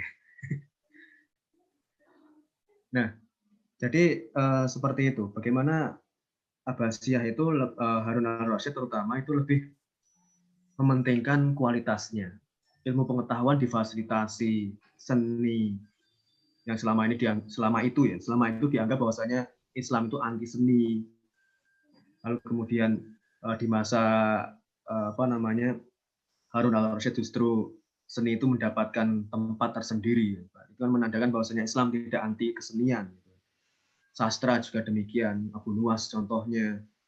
Arsitektur juga luar biasa. Bahkan arsitektur di masa Harun al-Rasyid itu patut diapresiasi, Bapak Ibu saudara sekalian. Kenapa demikian? Karena arsitektural di masa Harun al-Rasyid ini sebenarnya tidak pure ala-ala Arab. Oh, tadi Pak Muqawim menyebutkan bahwasanya Abbasiyah ini kan tidak murni Arab kan. Ada unsur Persianya. Beda dengan Umayyah yang kearapannya ini kuat sekali. Mungkin Harun al-Rasyid beserta pemimpin Abbasiyah yang lain itu menerapkan firman Allah ya, la ajamiyun arabi. Tidak ada bedanya orang Ajam dan orang Arab. Beda dengan Umayyah. Umayyah itu kan ya asobiahnya kuat sekali, harus Arab. Bahkan ya bukan hanya orang Arab aja, pokoknya keturunan Umayyah, Muawiyah. Beda dengan Abbasiyah yang lebih egaliter dengan non Arab. Orang Ajam. Ajam itu kan non Arab. Ma ajamiyun arabi.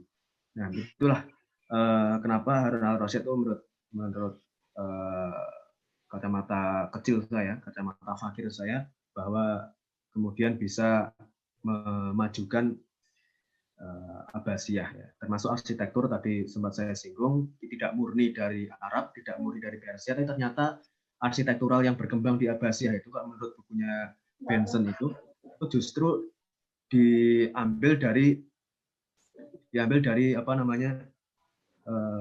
ada akulturasi dengan India. Entah itu menaranya, entah itu kubahnya, maupun konsep Masjid Agung. Konsep Masjid Agung yang ada di Baghdad itu adalah meniru konsep candi Wisnu-nya orang India. Wisnu kalau di India itu kan sangat dihormati ya. Kalau di Indonesia kan yang dihormati Siwa. Makanya Prambanan itu yang candi terbesar itu Siwa. Karena orang mungkin ya, saya nggak tahu apakah ini ada hubungannya dengan orang Hindu di Indonesia itu khawatir kalau Indonesia dihancurkan, makanya Dewa Siwa itu diagungkan gitu kan. Jadi kalau di India yang paling besar itu Vishnu. Dan itu konsep candi Wisnu itu diambil atau diakulturasi oleh Harun al-Rasyid. Begitu juga dengan menara. Menara itu kan bukan asli Arab sebetulnya. Menara itu kan diambil dari India dan khususnya adalah Persia. Minaret. Minaret dari kata nar, artinya adalah api. Kenapa demikian? Orang Persia, orang Zoroaster, orang Majusi, tadi sempat saya singgung, itu para penyembah api. Para penyembah api, mereka biasa meletakkan api itu di tempat menjulang tinggi. Nah, lalu kemudian orang Abbasiyah mengadopsi itu dengan membuat menara yang digunakan untuk media untuk memancarkan suara ya ketika adzan gitu. Kalau kita ya untuk meletakkan toa itu ya, toa itu pengeras suara. Begitu juga dengan kubah. Kubah pun bukan dari Arab, Bapak Ibu saudara-saudara kalian yang berbahagia. Kubah itu sebenarnya bukan dari Arab juga, dari India. Makanya atau ada pendapat lain mengatakan dari Turki. Makanya Taj Mahal kan justru bangunan aslinya kan mereka malah kebudayaan asli kalau mereka menggunakan kubah. Mungkin sementara itu Mas Iwan, karena saya hanya bisa merekap 6 pertanyaan tadi. Kalau ada waktu nanti setelah Pak Muqawim mungkin bisa saya tambahkan untuk yang chat yang belum sempat saya baca. Terima kasih Mas Iwan. Oke, terima kasih Mas Sony. Kepada Pak Muqawim, monggo waktunya ini mungkin nanti ada tambahan ya untuk waktu, biasanya selesai jam 5. karena juga banyak yang bertanya. Monggo. Oke, baik, terima kasih Mas Iwan, dan tadi udah banyak dijawab Mas Subhi yang sudah, saya tidak akan mengulangi lagi. Beberapa hal perlu saya underline, saya garis bawahi, terutama terkait dengan pertanyaan yang terkait dengan tadi, mengapa bisa mencapai puncak peradaban tadi, kemudian bagaimana kalau itu dikaitkan dengan konteks keindonesiaan, kemudian untuk kaum milenial atau era milenial seperti apa kalau belajar dari kasusnya Baitul Hikmah, kemudian ada juga ini juga sama ya, apa bisa kita mencapai era keemasan yang terjadi saat itu. Oke, karena itu yang mungkin perlu saya highlight ya. Harun ar-Rasyid tadi sudah saya sampaikan itu mempunyai visi yang terbuka ya, beda dengan Khalifah Al-Hadi atau yang sebelum Harun ar-Rasyid itu kan cenderungannya agak tertutup ya. Tapi kalau Harun ar-Rasyid itu mempunyai sikap yang lebih terbuka.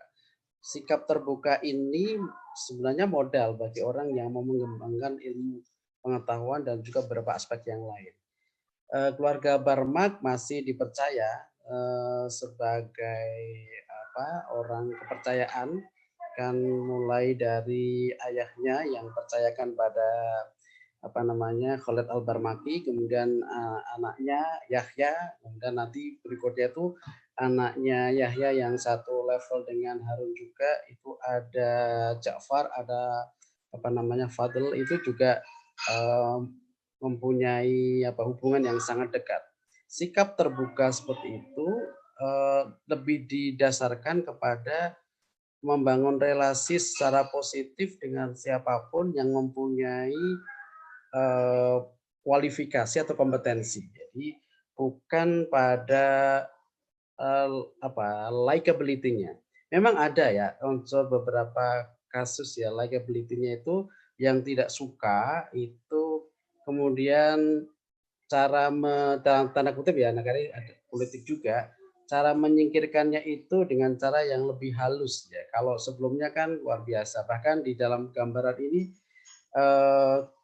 yang ya karena orang outsider ya, tapi perlu dicek juga perayaan kemenangan dari As-Soffah ya, kan sebagai penumpah darah itu dirayakan di sebuah lapangan dengan karpet, tapi di bawahnya itu adalah para jenazah. Jadi itu kan sangat yang mungkin kita belum sampai ternyata seperti itu ya. Nah, tapi kalau Harun ar-Rasyid nggak sampai seperti itu. Dia lebih soft, lebih termasuk juga Al-Ma'mun ya. Ini modal open minded itu menjadi kunci.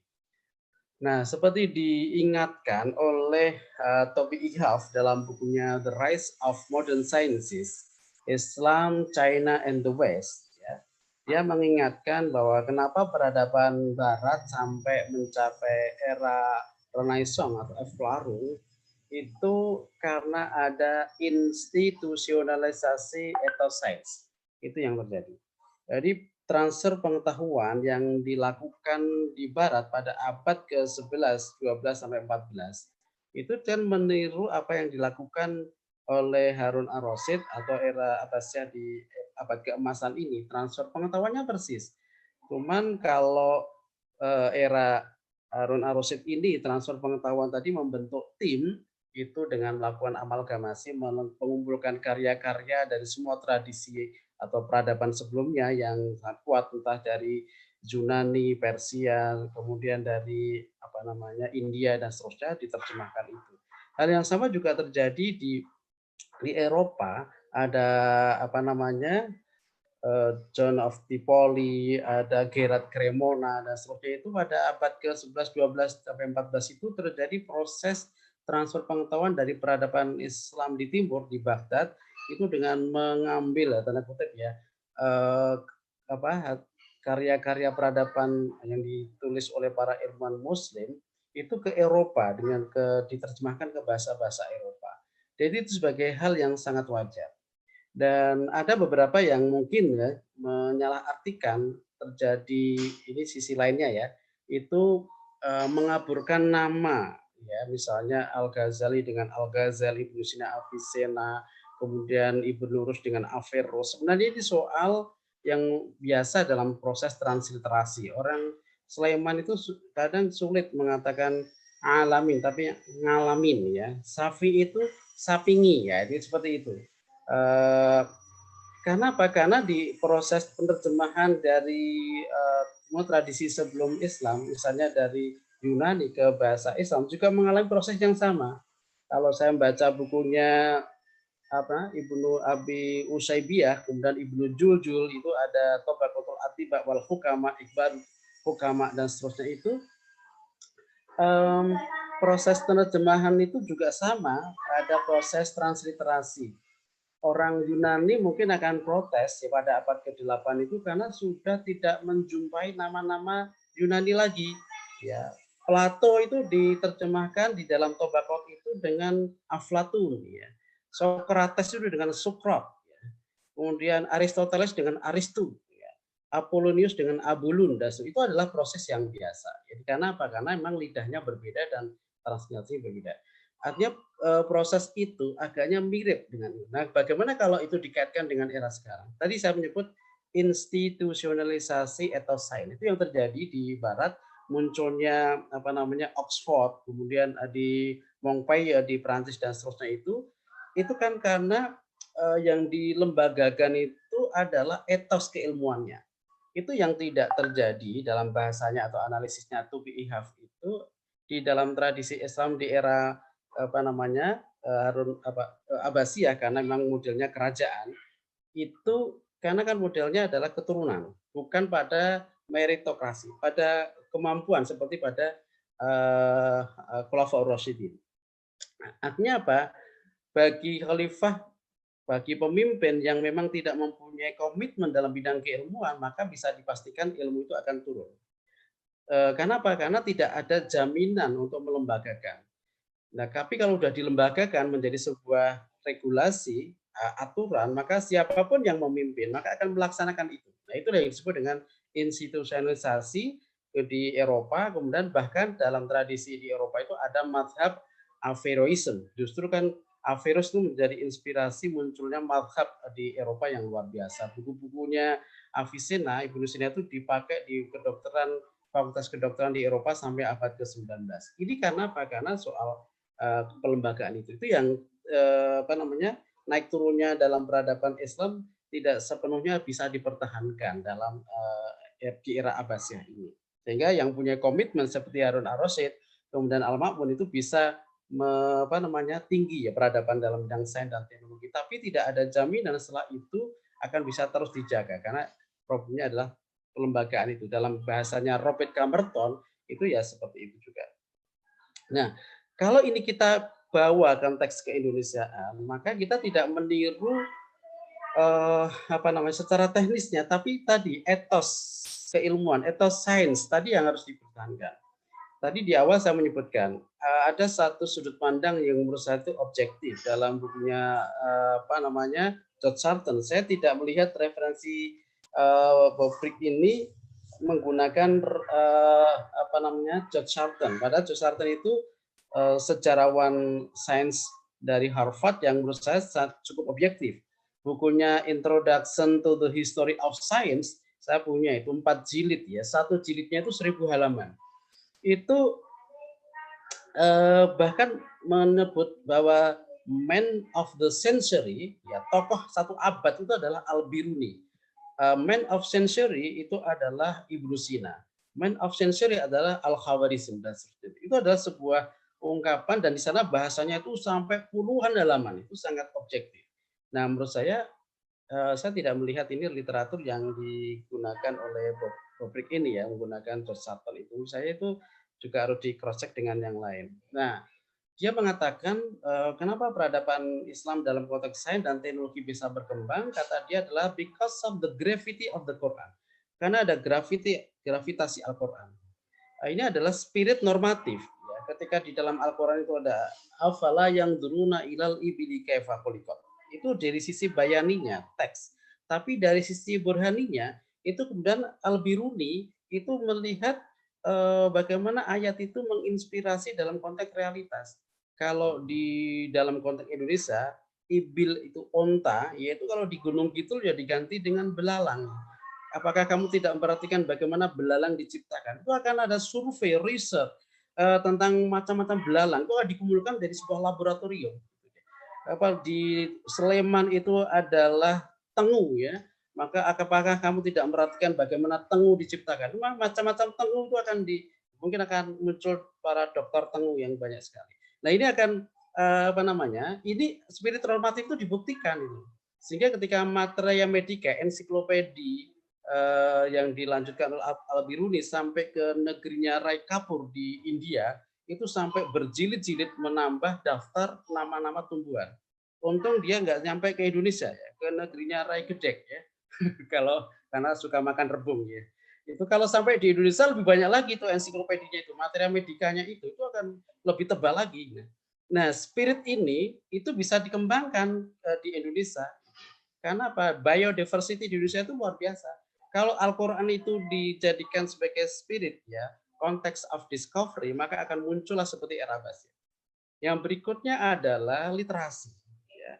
Ibnu Sina ini kan di Abbasiyah itu tidak pusatnya memang di Baghdad ya, tetapi di banyak provinsi itu banyak ya pengusaha-pengusaha itu tapi tunduk di Baghdad. Ada dinasti Samaniyah dan seterusnya di daerah di daerah timur. Ibnu Sina ketika menyembuhkan penyakit Sultan Nuh II itu dia tidak mau dibayar, tapi dia mohon diberi izin untuk membaca semua buku di perpustakaannya. Kayaknya itu nggak terjadi di era sekarang.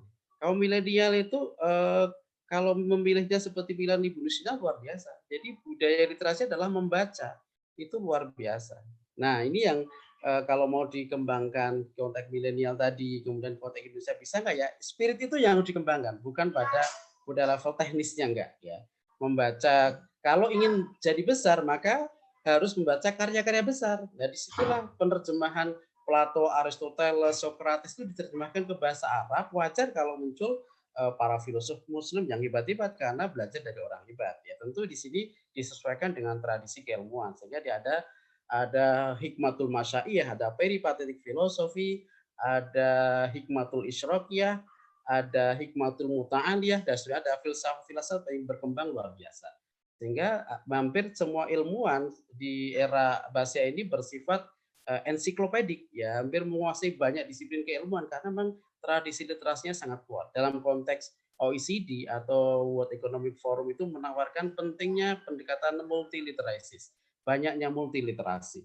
Nah itu saya kira yang harus dikembangkan dan itu sudah dipraktekkan pada era Abbasiyah ini sehingga spirit itu yang harus dikembangkan di bawah bukan pada teknisnya ya. Soal beberapa terinspirasi ada ornamen di era misalnya di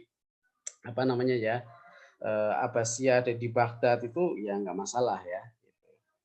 Saya kira kok itu ya yang saya garis bawahi yang disampaikan beberapa pertanyaan dari Mas Samsul, ada Pak Ahmadi, ada Mas Eko ya. Oke, saya kira itu Mas Iwan ya, saya kembalikan pada Mas Iwan. Oke, matur nuwun Pak Mukawim. Sudah jam 5 ini, seperti biasa kita akan selesaikan, tapi mungkin dari Mas Sony ingin memberikan beberapa tambahan. Kalau ingin masih ada waktu lah 2-3 menit. Setelah itu kita selesaikan. Tingkat kemauan nggih Mas Iwan nggih. Nggih. Pertama terima kasih kepada Pak Pristi Suhendro ya atas masukannya. Karena tadi mungkin saya sempat salah atau mungkin data kurang benar karena pertanyaan yang tadi dilontarkan itu saya menjawabnya juga berdasarkan pada buku ini.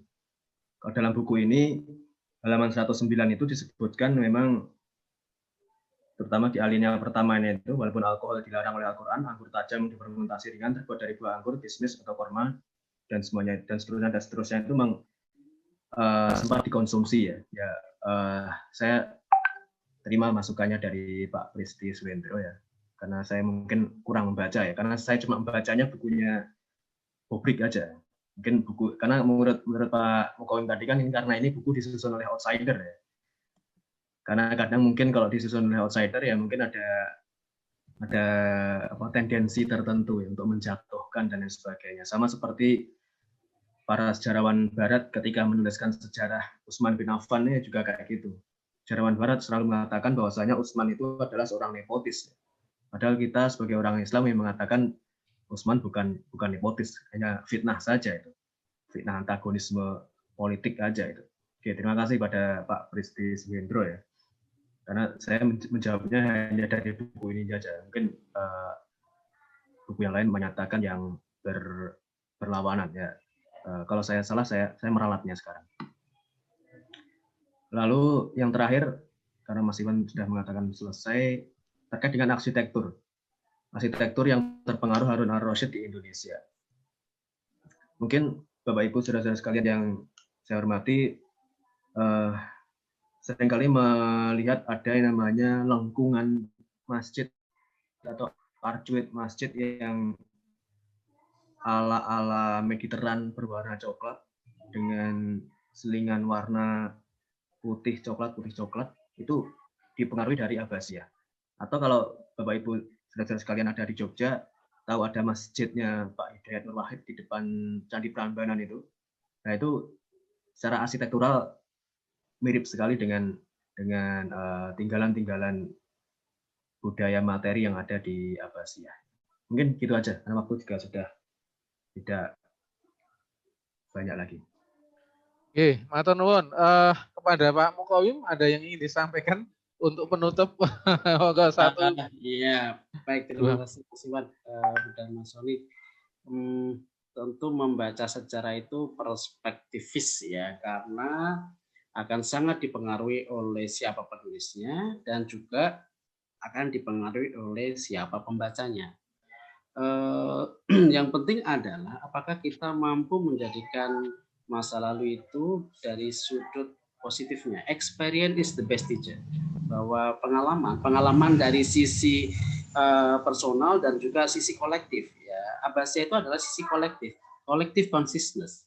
Kita tidak mengalami, tetapi itu anak bagian kita miliki, maka kita juga menjadikan itu sebagai sebuah pengalaman kolektif yang perlu kita rekonstruksi.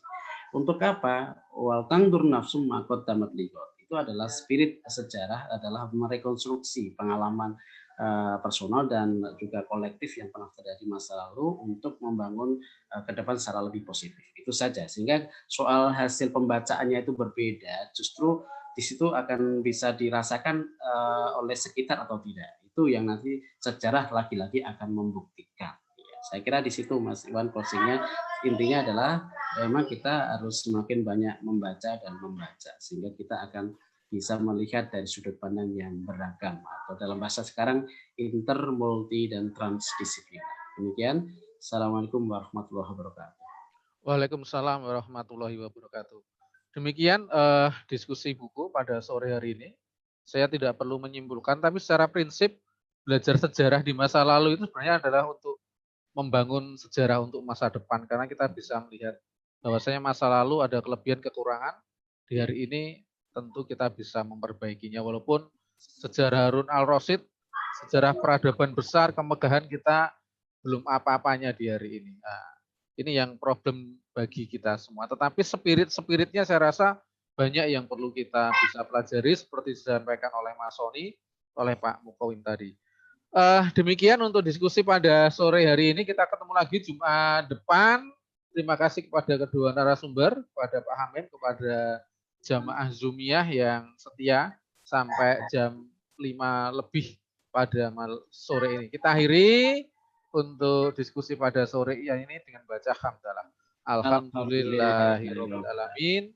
Wassalamualaikum warahmatullahi wabarakatuh. Waalaikumsalam warahmatullahi wabarakatuh. Baik, terima kasih Mas Wan, Mas Matur nuwun, Pak. Dan semuanya teman-teman. Nggih. Ya, saya live ya. Nggih, matur nuwun. Ya, assalamualaikum. Waalaikumsalam warahmatullahi. Matur nuwun panitia. Sami-sami, matur nuwun Mas Soni. Nggih, sami-sami. Sebagai narsum, tak undang neh kapan-kapan. Ya, Kalau mungkin pakai Zoom gini kan sebenarnya kita bisa dimudahkan, salah satunya nggak harus datang ke tempat lokasi acara. Tinggal